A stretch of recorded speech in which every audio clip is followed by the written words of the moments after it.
Hello, everybody, and welcome to the Board Game Geek Show for April 5th, 2018. Wow, this year is flying by.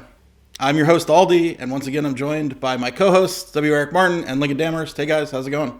Hey, Scott. Hey, Scott. Hey, Eric. Lincoln. So we are back from Gamma. Hopefully nobody got any con crud except me. And let's jump right into what everybody's favorite segment, what you've been playing. Lincoln, why don't you start us off? You've got a long list. Cool. We played Kreus from CMON and Sweet Games, designed by Julien Prothière. It's a cooperative card game where you are gods trying to create a planet, I guess. So as we were joking, it's the Little Prince, Make Me a Planet. And you're playing cards cooperatively, simultaneously. Well, you're deciding simultaneously. I don't believe you flip them all over. But you have limited communication. You can't tell anyone what you're playing, what you have. You have to determine based on what's on the board and where your turn is if you're going to play the right cards to fulfill the needs of the existing cards on the board. And, you basically need these elements to make the next stage leap. And then the person playing the next stage card that has its requirements comes out at the right time. And anything you don't play just gets tossed aside, which is rough because there's not a lot of cards in the game. It's really, really a fantastic game. Yeah, we played a lot of it last BGGCon Spring. I played it over and over and over again. It's super tough, especially with 3 players. I think it's a little easier with 4. And I think I called it a smoke signals game, sort of where you're trying to let the other players in on certain information without speaking. And you're kind of like, well, what would you play? And you have to kind of think in their terms, like what would they play and what would I play, and make sure that you don't conflict. There is a minimal amount of communication in the game with the stones, but you don't really get a lot of communication in it. You kind of feel, you get almost a little bit like the mind in that way that you sense what other people are going to play, and then you can play correctly. The stones are such a limited resource. It's actually very difficult. I mean, you get them back when you play specific cards and things like that, or when you pass, or no, when you play an element, not an elemental card, but another stage card of, like, the animals and stuff like that, or the wind or whatever. And but those are difficult to, like, properly spend, you know what I mean, where you don't blow it, because you spend 1 to share a card as far as what you show somebody what card you have, and then you spend 2 to trade cards with someone. You both you both pick a card and trade it without seeing what the other person's giving you. So it's really, really great. Yeah, Kreus is one of those vastly underappreciated games. Kind of went under the radar. Artwork's fantastic. Gameplay is great, and I really love it. I think one of the real issues with Kreus is that they initially released it with a name Creo, which is copyrighted by Mattel in the US. So the US release of that game was held off, I think, 9 months or so, 12 months. It just vanished. It was announced by CMON, and then a year later, it just kind of showed up on the market with a different name, and no one knew about it at that point. What was the deal with the name? Creo is apparently a Mattel copyright for some sort of toy line, and that became an issue when they started marketing it in the US. Was that mind control game by Brian Yu? Was that called? No, I think it's action figures. Oh, that was Mindflex. Yeah, there's some action figure thing, and no, not the same. But Mattel's going to raise an issue, and you're going to say, okay, we'll change it. It's a great game, and hopefully get some more attention. The other game we played was Welcome to Your Perfect Home by Benoit Turpin and Blue Cocker Games and Deepwater Games. And it is a great, it's not roll and write, you're flipping cards game that you're filling out, and you're building your tract. And the way it works is you'll have 3 pairs of things that you choose from, a number and 3 numbers and actions. And you have to choose one and use only those 2 things. There are some rule breakers, but what you're doing is you're placing numbers in your tract in ascending or descending order. You have special cards goals that you're trying to meet, and I guess we played with a couple of more difficult ones right away. It's really, really a great game, and the neat thing is that you have some choices. It is only 3 options, but the rule breakers help things. And of course, it's the same as any like roll and write, where you're praying for something to flip up when you have it. And there is some cool, like when you complete one of the goals cards, you can decide to reshuffle the decks, which could be helpful because the numbers in the deck are from 1 to 15, and of course it's a bell curve where the most prominent numbers are in the middle of that bell. And so if you're looking for a higher or a low number, it might be in your best interest to have the decks reshuffled. It's really, really great. That game caught a lot of buzz at Con. I've seen a lot of people write it up. And having this rush U.S. release where Deepwater says they've already got a small print run out. They're going to have them at Origins, which is only a couple months. They're really pushing this out here. Only available for pre-order. And then it'll be released at Gen Con 2018. And it's very cool. As Lincoln says, it's very involved just because, yes, you have 3 choices of what to do, but you can split them up all over the place.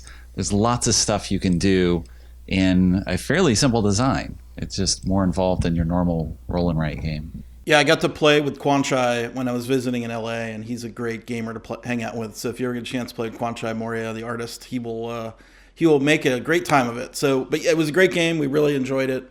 I really like the choices where you get to make of the different 3 things, and it makes really challenging play. There's lots of different ways to go in the game space. So you can either focus on making your estates really big, lots of points there, or build all the pools, or all kinds of different ways. I really like that in a game where you can really explore and take different tactics to win. Yeah, the rolls are actually pretty neat because, as you're filling them out, like there was the one that was the temp agency that would let you make changes to your number. You could go higher or lower. I believe that's what that one was. And it is. And that's an odd one, right? Because you will check the box when you've done it, and then it's basically kind of a race. Whoever has the highest number will score the most points at the end of the game. Highest number of uses of that roll card. And then there's the real estate agent that lets you adjust the value of the estates. And estates are fenced-in areas of your block, so they could be 1 to 6 homes inside of those blocks. And it was really, really very well done. And I'm excited somebody's picking it up. Nikki was very excited about that game. What have you played, Eric? Well, I played the Mine. I don't know if you've heard about this game. No. Pikto. It's a game we picked up at Con. I got a review copy there. This is a game where you can draw and try to get one person during the round to guess something that everyone else is drawing. But you can draw only straight lines and circles. There's nothing else. No half circles, no squiggles, no anything. And you count the number of lines you use in your drawing. Write that on your board. Once everyone's finished drawing, you put all your things down. The person comes back in the room or opens their eyes or whatever. And everyone gives their number. And whoever is given the lowest number reveals their image first. So you can try to be minimalistic so that person gets to guess your image first. Remember, you're all drawing the same thing. If they guess correctly, they get 2 points, you get a point, and the round ends. If not, then the next lowest number is revealed. Now they got 2 images of the same thing, and they try to guess. And you do that through all the images if possible. If anything's unclear, maybe you score nothing. Maybe someone will get it. And so it's this weird balance of trying to be minimalistic yet clear, or counting on other people to be terrible with their drawings, and you will just draw something really elaborate and they will be sure to get it after you put in 50 lines. I mean, it's a great mix of just this tension of what you're drawing. It works really well, and I believe a U.S. company has picked this up, although there's been no official announcement yet. This was a game picked up from a Japanese designer because Cocktail scouts Tokyo Game Market look for such things. I remember your drawings were pretty bad at Cannes. My drawings were pretty. What's funny is actually playing where I played with a bunch with kids, our school board game club, and with adults. And sometimes you will, like, everyone's drawing the same thing. We drew a desert one time, and all 4 of us were pretty much like, it's the flat scene with a cactus here, with the sun there. And 3 of us had the cactus with like the same drawing and an arm off the side. It was just, it's weird. It's like tapping into this collective idea of what things are. And you're just trying to do it in fewer lines than anyone else. And it's weird. We had multiple things like that where everyone's just like, you've got the same picture and you're pulling it out. It's really interesting to see that.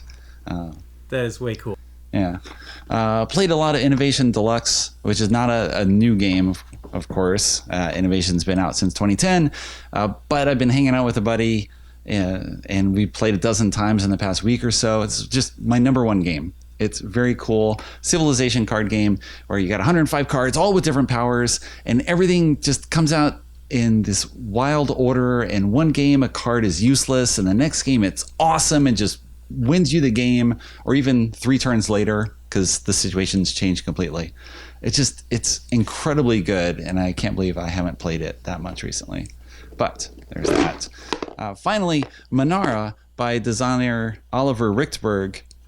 This is a game from Zoch Verlag that is out now in early 2018, and superficially it resembles Via Paletti, where you have platforms and you're placing columns and you're going to have more platforms on them and you're going to build this giant structure.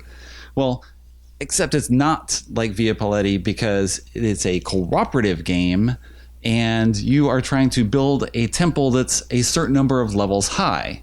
You set a number of levels at the start of the game, depending on whether you want easy, medium, hard. You have a certain number of columns each player, which you can adjust to make easy, medium, hard. And on a turn, you reveal a challenge card, easy, medium, hard, and do that. So maybe you have to place 3 columns on their matching colored spots, or place 2 columns on one single floor, or pick a floor, your choice, and fill it up with columns. Or take columns and move them to a higher level. And as you complete a floor, you have to put another floor either on top of existing columns or just next to the base. But if you put something next to the base, or if you fail a challenge, then you have to increase the number of levels that you build. And you keep going until either you collapse the structure, in which case you will probably lose, or you finish all the columns, you finish all the cards, or you finish all the floors, and at that point, you see how many levels you built up. The base level is 0. See how many you built up and see whether you win or lose. And it's fantastically involved because everyone's debating on everything. You're trying to balance stuff. You have a market system where you're putting columns in and swapping with a market, sometimes just so you can pass columns to the next player because they're absent a color and you hope that they can do something or other. And it's super cool. And I got to do a video because me describing it with my fingers or you're stacking thing, it's insufficient to describe. So I will have to do that soon. Was that designed at the same time as Via Paletti? I thought that's what I heard. Yeah, when we were in Nuremberg filming an overview, Oliver Richtberg was there because he works for Zoch, and he said he had designed it around the time of Via Paletti, but that game had already either come out or was coming out soon, and of course it won Spiel des Jahres, and you're not going to release a second building game that looks just like the other one in the next year. I don't know, maybe in today's market you would, because we have so many spin-offs and so many, reiterations and redos of things, but now the game has come out and it's pretty awesome. So there's that. That's cool. Scott, time for you. What have you been playing? So I've been playing The City of Kings, designed by Frank West, published by The City of Games, which is stop me if you've heard this one before, an evil force trying to take over the world by sending out his minions to conquer and destroy everything. Like orcs and goblins and scorpions. Sounds like a lot of what you play. Yes. I think we played one of those games a few weeks ago. I play them all, as many as I can. I try them all. I like to see what compares to Gloomhaven. I think this one has a lot of good parts about it. It doesn't unseat Gloomhaven for me, but it is great in its own right. It is very mathematical, and it's almost a puzzle sort of kind of roguelike game where you get a monster that it's actually a monster band, so it's like a band of monsters that has like kind of everything is a hybrid. It's like an orc goblin or something. Like it'll have like a bear man or something. There's all these kind of crazy ideas for monsters, and then they get a little bit of randomness, so they get some special powers, like they can berserk you or trample you or like cast a fireball on you or something like that. Just all these kind of crazy random elements going together. But the cool thing is that the monsters progress as you kill them. So the next warband will be stronger than the first, and the order. So it's might take away a little bit from the theme of it where you're just, trying to save the world, but it's more of a mathematical puzzle game instead of a just destroy all the monsters and save the world kind of game. So I don't know. Maybe that's not for everybody, but for me, it was really great. And the artwork is fantastic. They have these huge character sheets. And they came with the special edition, comes with these acrylic holders so you can hold your cubes in when you're tracking all your stats and stuff. And we played it a bunch, and we have not beat it yet. So it is a very challenging game. Looking forward to playing more of it at a upcoming convention. That's right. Maybe I'll get to play that with you. That's the way to play stuff at conventions. Bring your own copy. You were just like push it on people all the time. I'm ready. I'll teach it. So this game weighs about 10 pounds. So it's kind of heavy. So I'm asking, in the next convention I'm going to, I'm asking someone to bring a copy who's driving it. So hopefully it will show up and I can show it to people. And, you know, I'm not saying it's for everybody, but if you like those kind of like solve the problem, figure out the it's cooperative, if I didn't mention that. And, you know, work together to kind of like decide the order of things to do. It also has a cool element where you get to use resources in land. So your character can go out fighting while you're controlling like another group of like colonists or something to go collect resources off the land and bring them back to your home base. And you can build things. So you can build like weapons and magic and traps. It's an RTS game in board game form. It kind of is, right? Yeah, for sure. It's definitely got a little bit of feeling of an RTS and roguelike, if you know what that is.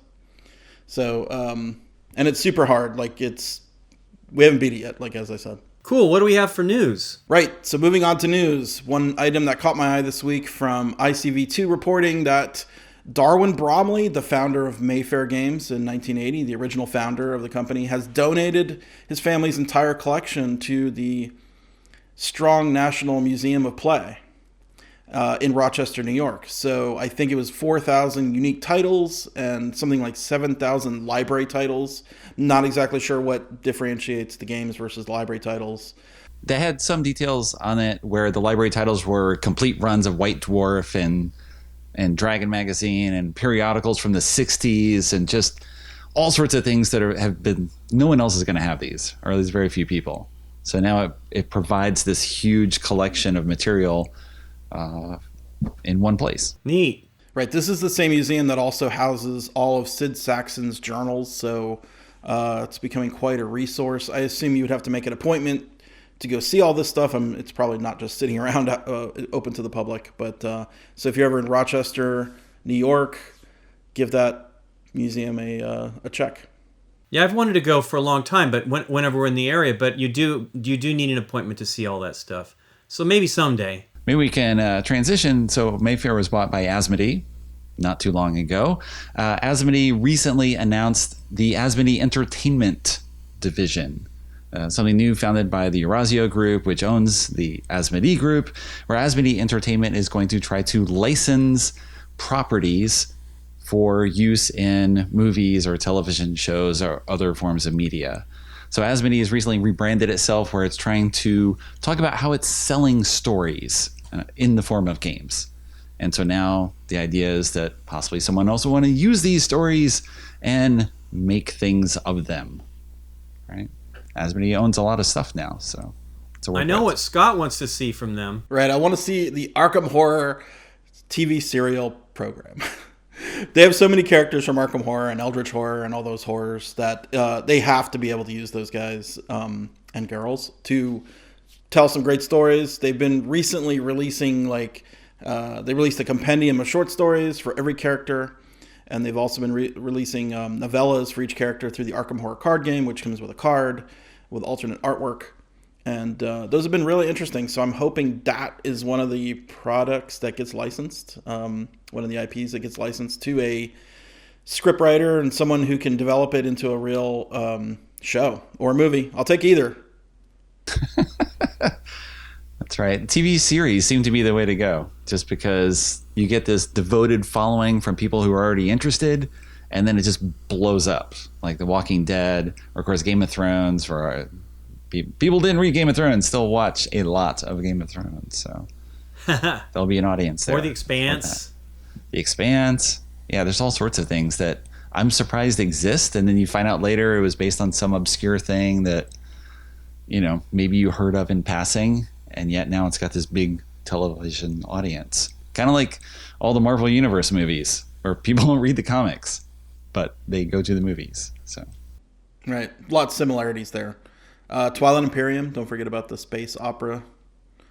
Obviously, they have Star Wars. I don't suspect they can make shows on Star Wars. I'm assuming it's all their own IPs. They might do movies based on Star Wars. Woo, that'd be cool. How about Pandemic? Could be a Pandemic movie. Yeah. Well, I heard that the CIA optioned to license the game. Right. Another news item coming in from Ars Technica. A kind of a weird story. Like, someone had filed a Freedom of Information Act with the CIA and uncovered this board game called The Hunt for El Chapo. And I think there was another one where it was like a Kingpin tracker. So it's a really, I downloaded the files, and it's a very complicated game. All the rules were kind of like very small print, and like all the files were kind of muddy. It was like a weird Xerox copy. Like someone had just thrown it on a Xerox machine or a copy machine, whatever, and just copied it and like didn't straighten the pages, didn't do the settings. It's just like crazy raw, and there's handwritten notes in a handwriting I can't really read. But I think there's a game in there, and I guess it's a pretty complex one that they used in training. So if someone is looking for some game ideas, they might want to dig into that CIA.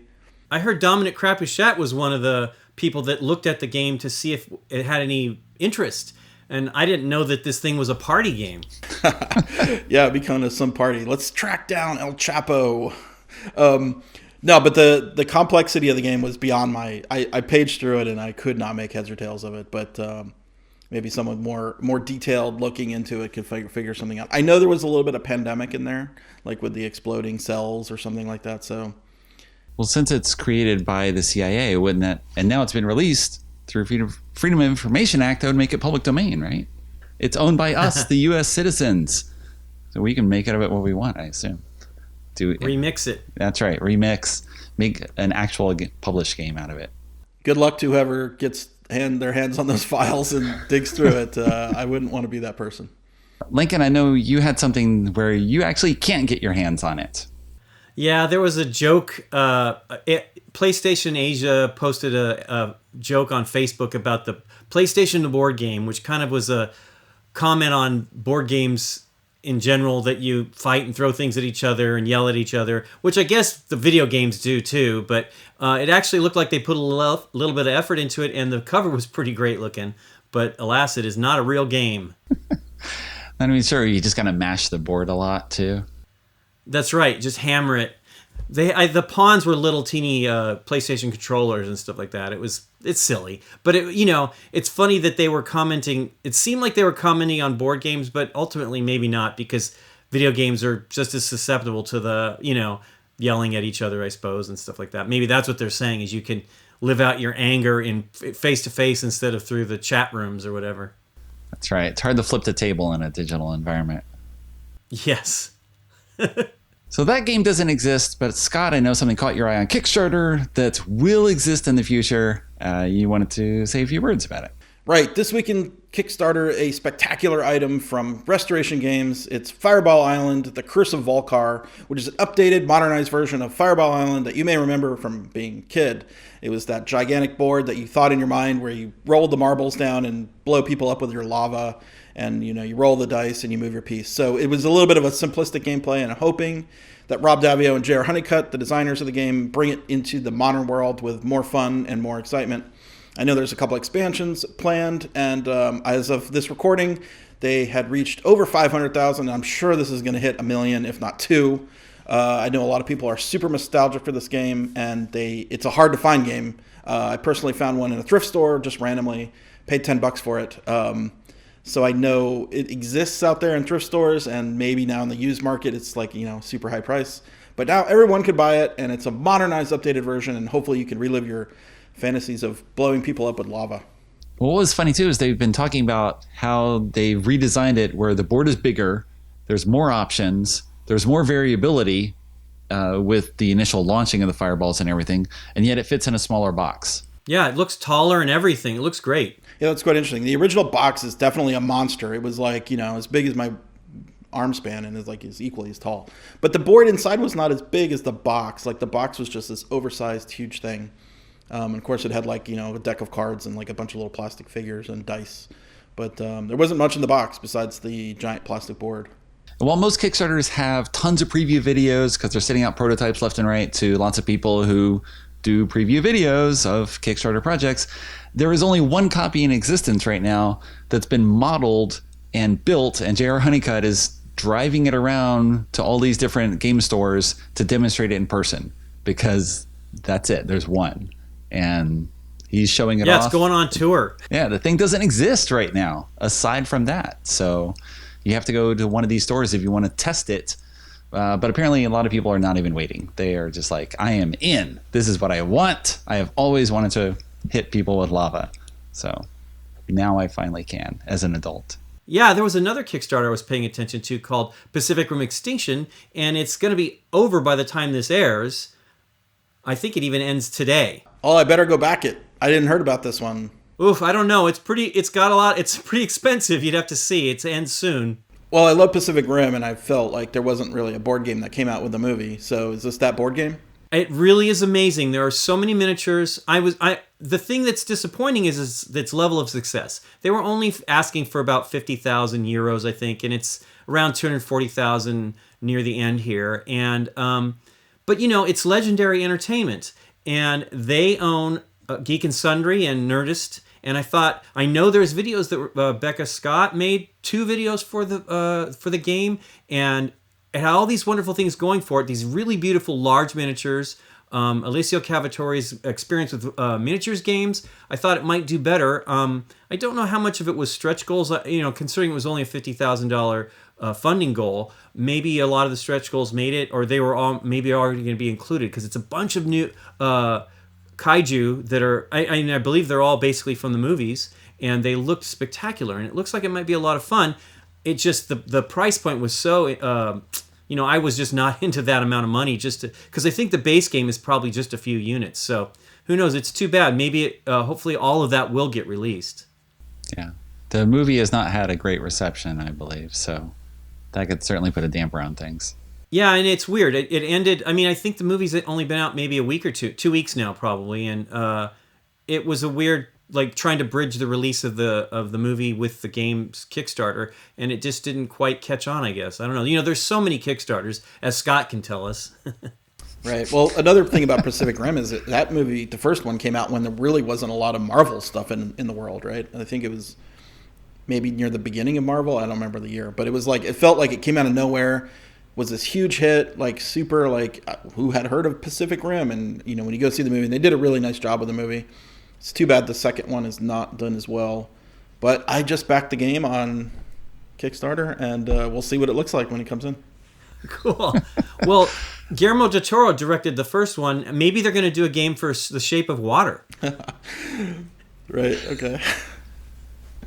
That would be the tentacle game, wouldn't it? Does it come with a dozen eggs? Half dozen. Half dozen? It should come with only one egg. There's only because one egg is enough. So moving on to Board Game Geek news, the big news of the week is that BGG Spring is almost sold out. So if you want a ticket, you better act quickly. You're going to go to BoardGameGeek.com/BGGCon, C-O-N. So hopefully we'll see you there. We're going to have the full library, 6,000 games. Also, the Spiel des Jahres jury is going to be there, teaching all of the nominees from this year's Spiel des Jahres. That's a fabulous time. Like, you can really play all 9 games. They will sit down, teach you. If you have any questions, they will answer them. It's the best teaching experience and game playing experience that I've ever had, because those games are always great, and the guys that are teaching them are super friendly. So hopefully you could join us. So last chance to get tickets for Memorial Day weekend, and we'll hope to see you there. Eric, what are we doing with the media coming up? Where are we going to be? What convention? We are still publishing videos from the Gamma Trade Show, from the Con Fair. There's a few still from Spielwarenmesse, mostly for games that don't have BGG listings. I'm trying to get more info. They're like, we film things where they're not coming out till Spiel, so we got it in the can and we'll get it out at some point. So we've got like another 100-something videos to publish. Lincoln and I will be at the Tokyo Game Market in early May, recording overview videos there, looking at the city a bit. Lincoln's never been, Yay! So I'll take him to some stores, and I'm sure he will film absolutely everything that he can just to show it off for people who haven't had that experience either. I'm really looking forward to it. cool. There's a lot to show you in very little time. The convention itself is only 2 days, with each day being only 7 hours. And that's it. And it used to be just 1 day, and now they've expanded it, and they have a number of exhibitors that just come in. So it'll be like 400 exhibitors the first day, another 300 or 400 the second day, some of them the same and some not, just because people sell out and they're done. They don't come back. So you never know what you're going to find when you go there. But I assume Lincoln will bring back about 50 games that will fit in my arm span right here, because they're all super tiny. They will fit in his luggage very easily. Right. At that convention, you could buy all the games and put them in your suitcase, right? Because it only takes up like this much space. That's right. You take one Fireball Island box, empty it out, and you just shove them all in. They will all fit inside there. You sent me a link for that really awesome backgammon cat themed one. That looked amazing. Yeah, it's kind of weird. I just see announced on the second day of Game Market, this company is going to have this cat-themed backgammon game, which all it is a cute cloth board with little wooden cat head tokens, and that's all it is. And that's kind of representative of a lot of the games at Game Market. Like Bruno Faiduti just wrote up a report. He went to the Osaka one on April 1st and said like 1 game in 3 is about cats. And that's possibly an accurate percentage. There are a lot of cat games there, but that's because they draw them so adorably. So cats are so hot. The other thing coming up, I just sent out requests for information to publishers for what they will have at the Origins Game Fair in mid-June. Yes, we're already looking ahead to that. BGG will be there for 5 days with a live stream broadcast, and we will have some huge number of publishers and designers show up to show off their games. We're starting to get information on that, and that convention preview will be published on Monday, May 7th, about a month before the show. If you are a designer or publisher, you've not received my request for info, write to me, and I will send one to you. We want to know everything that's going to be there. Well, that wraps up another episode of the Board Game Geek Show. Thank you, everybody, for liking, subscribing, and watching, and giving us comments. We really appreciate it. And thank you, Eric, and thank you, Lincoln, for this week. Thanks, guys. Thanks, Scott. Thanks, Eric. See you next time.